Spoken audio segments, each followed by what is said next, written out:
Hey, I'm Cooper Fox, and I'm joined by Michael Micklon, the Executive Director, and Carrie Arsenal, the Capital Campaign Director for Johnson Hall. How you guys doing today? Doing well, how are you? Doing awesome. Very impressed by this place. Yeah. Now, Johnson Hall has been around since the 1860s, right? That's correct. Yeah, it was built in 1864 as an accompaniment building to the hotel that used to be next door. So it was the Johnson Hotel, and then the first floor was originally the livery, where they used to park the horses. Second floor was spillover dining for the restaurant, and then this space was used to originally just a flat floor, and they had graduations and things like that. And then over time, they converted it to an opera house. And then eventually, its last life was a full-time movie house that closed in 1956. And then the downstairs floor, where our studio theater is, has been running since the 80s as a full-time live theater venue for music, comedy, theater, films. Yep. So this upstairs space, the big space where we are now, Yep. hasn't been used since the 1950s? Yep, 1956 it closed finally as a movie theater, and basically was storage for a number of businesses along the street here.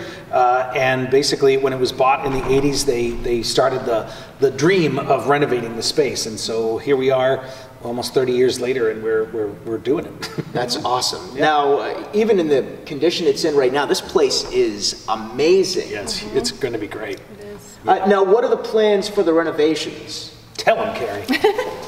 The renovations will take this space and add the third floor theater for us, and this space will hold 400 seats. So right now we're operating downstairs on about 117, and we often sell out shows. Right. And so this space will let us bring in higher quality entertainment, or just entertainment that will require that amount of seats to come in.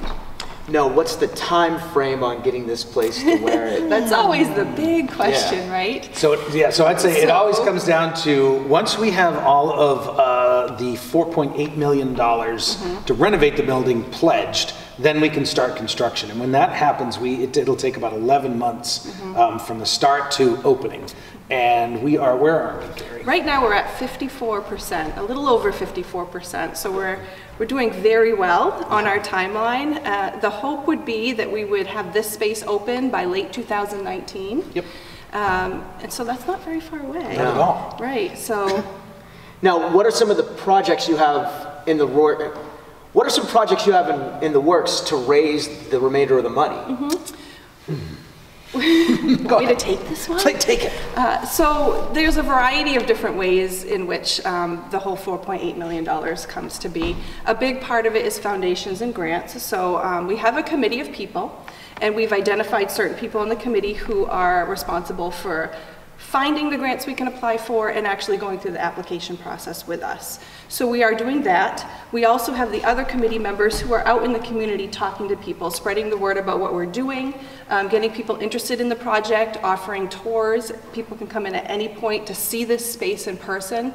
And I really encourage that, because when you walk up those stairs and see it, it's amazing. Yeah, right. So. And technically we're in what we call the quiet phase. It doesn't mean we can't talk about it, but we haven't done the major public phase. We're in the process now where we're getting corporate people involved, we're getting larger donors involved, and that's what's really brought us to the 2.6 and change million. 2.617? 2.617. Gary knows the exact number. That we're at right now. And so each day is, we say every time we come into work, we never know, someone else is going to have signed on with another pledge and another pledge. Right, and we don't turn people away, of course, so anyone who comes, if they want to make a pledge, they can. Yep. But like you said, we're in the quiet phase right now, and when we do reach 80%, you'll start to hear even more about what we're doing. Right. Now, in the meantime, you're using the downstairs theater on a really regular basis. We are. Yep. What do you have coming up as far as that goes? Well, we do, like I said, we do theater, live theater, we do comedy, we do film, and a lot of music. So this month is actually kind of a perfect example, October.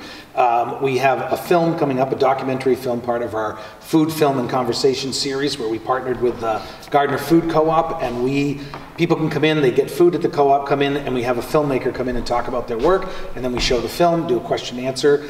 So we have that film coming up. This weekend we have Michael Troutman, who is a professional clown, not the creepy, scary It movie type. Even though it's Halloween. He's worked with Big Apple Circus. He's been all over the world. He's an amazing a clown, great for the whole family. And then on next Saturday we have Cliff Eberhardt, who's a nationally renowned singer-songwriter that's traveled all over the United States and beyond, will be coming in. So that's kind of a slice of the kind of work that we do here. Yep. I had a chance to see one of the Johnson Hall summer concert series shows that got, I won't say rained out, it got rained in. Yes, we brought it inside. I can't remember which band it was, but they were the Galler family. It was the Galler family. Yeah, That's exactly who it was. Phenomenal. And such an amazing space to see a show, even the smaller space. I can only imagine what this is going to be like when it's done. Well, what's really fun is when people come to a show and the artists come in, and we usually don't give our tours until after the show's over, just because we're busy getting prepped for the show. So a lot of times the artists don't even get to come up until after, and it's always this wonderful thing of how much fun they're having on our little theater space, the audience and the performers, and then they come upstairs and everybody's mind just opens up to what this space will provide. And what's great is when we get done, we'll still run the small theater downstairs as well as this. So it'll really more than doubles what our possibilities for putting on shows in Gardner will be. All right, well, Michael Micklon. Yes. Carrie Arsenault. Thank you very much, guys. Thank you. Thanks.